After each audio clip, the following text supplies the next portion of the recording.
Je vous retrouve pour cette dernière semaine dans les cuisines de l'auberge Paul Bocuse. Et cette semaine, on va vous proposer une recette d'un plat à base d'un produit typiquement lyonnais, la praline rose. Et pour cuisiner cette recette, je me trouve avec le chef Benoît Charvet. Alors, qu'est-ce qu'on va faire aujourd'hui? Alors, aujourd'hui, nous allons faire une tarte à la praline. Tout simplement. Tout simplement. Donc, on va faire une petite pâte sablée avec un caramel à la praline. Ok, qu'est-ce qu'on va utiliser comme ingrédient?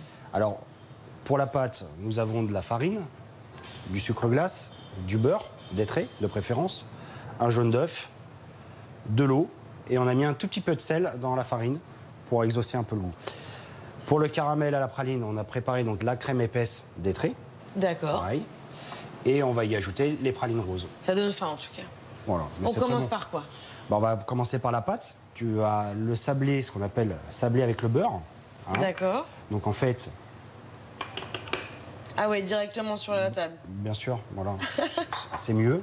Donc là, tu vas y ajouter le beurre par-dessus. Voilà, tu prends une corne.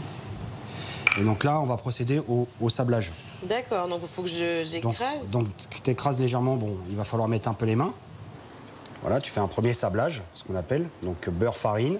Et ensuite, on va faire un second sablage. Donc là, on va faire un petit puits pour pouvoir mettre l'œuf et le liquide, l'eau. Ouais. Donc tu vas mettre ton jaune d'œuf au centre.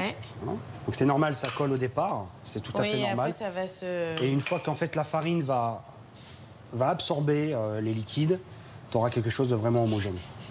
Donc oui, au début, ça paraît... Au début, on croit que je vais garder toute la pâte sur mes doigts. Exactement. Et après, elle va se détacher. Mais en fait, faut pas y penser. Tu vas, Ok. Voilà, faut pas y penser. Mais là, j'ai l'impression d'avoir tout sur les doigts. Ouais. C'est normal. Comment je vais l'enlever? Alors maintenant, ce qu'on va faire, on va l'étaler entre deux feuilles plastique ou papier cuisson. Tu l'aplatis un petit peu, voilà. Donc là, après, ce qu'on va faire, on va la mettre au congélateur. Donc ça, c'est la partie la plus délicate de la recette. Si on veut vraiment un fond de tarte vraiment joli, quoi, bien fait. Du coup, après 15 minutes, on sort le fond de tarte. Parfait.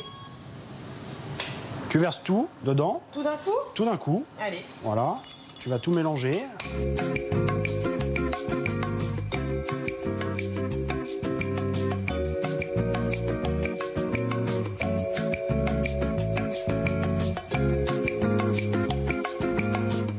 Une fois qu'on a tout ça, c'est déjà joli, mais on peut pas tout de suite la déguster. Il faut qu'on la mette au frigo pendant 4 heures. Voilà. Et surtout, la sortir 15 minutes avant la dégustation. Comme ça, on aura un caramel bien fondant. Donc voilà. Bon, bah nous, on est un peu des tricheurs parce qu'on en a une qui est déjà prête. Du coup, on va aller la déguster. Merci beaucoup, chef. Merci, Eline. Merci beaucoup. Et on se retrouve la semaine prochaine.